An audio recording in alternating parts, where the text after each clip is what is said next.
And I'm Chandler Wyndham. A few years ago, we talked about Hiram R. Ruggles being the first African American to be elected to Senate. Since then, the former slaves' drive for equality has increased drastically. Now to Dallas to speak to a Southerner about his thoughts on new ideas of equality. The Southern economy in disarray after the abolition of slavery and the devastation of the Civil War. Conflict arose between many white landowners attempting to reestablish a labor force and freed blacks seeking economic independence and autonomy. Many former slaves expected the federal government to give them a certain amount of land as compensation for all the work they had done during the slavery era.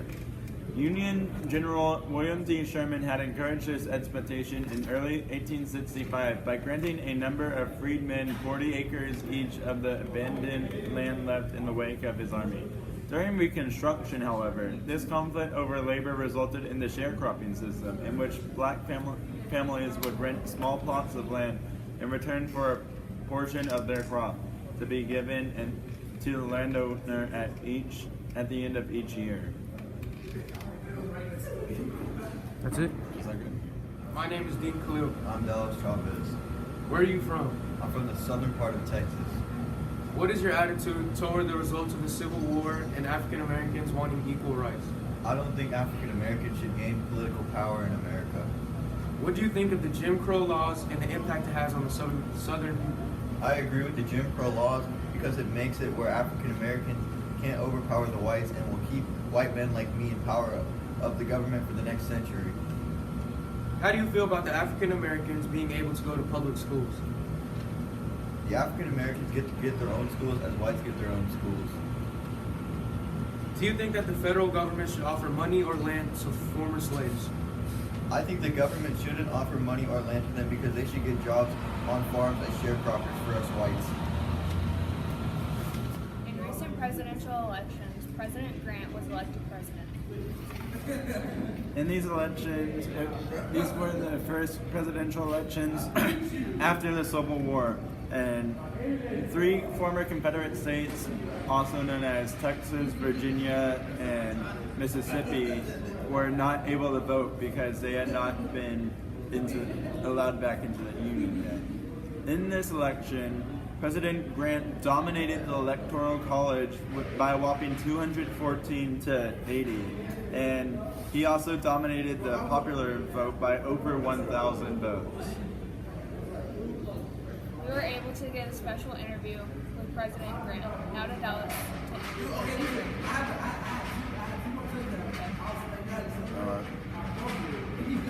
Hi, my name is Dean Khalil. Hi, Ulysses S. Grant.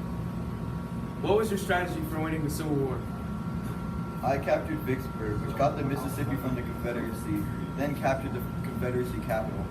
After that, the commander, General Robert E. Lee, surrendered to me. What did you do in the Civil War?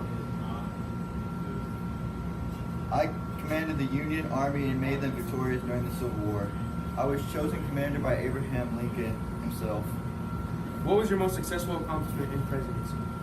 I created the Department of Justice, signed legislation allowing people of African descent to become U.S. citizens. I also encouraged black voters to vote and enacted the Civil Rights Act of 1875, expanding civil rights across the country. What major amendment to the U.S. Constitution did you ratify? The 15th Amendment, which was ratified on February 26, 1869, and it guaranteed the right to vote regardless of race. This gives African Americans a voice in the government. Thank you for your time. You're welcome. To a more serious issue, the Ku Klux Klan. The KKK was founded as a social club of Confederate veterans in Tennessee in 1866. The Ku Klux Klan was the most violent organization during the Reconstruction. They were committed to ending Reconstruction and returning the South to white rule. And now to Dallas, who is on the scene of their most recent demonstration. Hi, I'm Dallas Chavez. I'm a news reporter on the scene of James Hines was murdered. He was a member of the South Carolina legislature.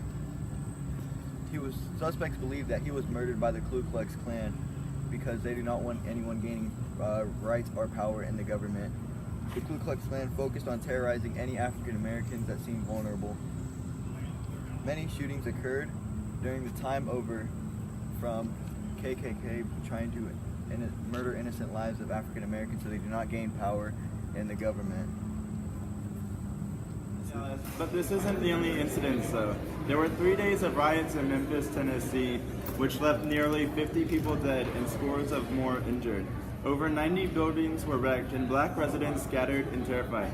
The unrest started with the rumor of black-on-white crime. Black soldiers stationed at Fort Pickering on the city's South Bluffs had allegedly killed white policemen attempting to arrest an African-American soldier. The Memphis Massacre, as the event came to be known, shows how lack of federal oversight and enforcement can make a mockery of even the most robust civil rights laws. Former Confederates could murder, rob, and rape African Americans with impunity. Although much has changed since the end of the Civil War, the fact remains that political violence undermines the democratic process even where civil rights protections are supposedly in place. Another incident occurred on Easter Sunday, April 13, 1873.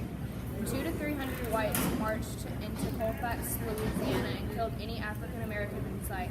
It was said that at least 60 people were killed on this day, and then the next day, a pile of bodies were found.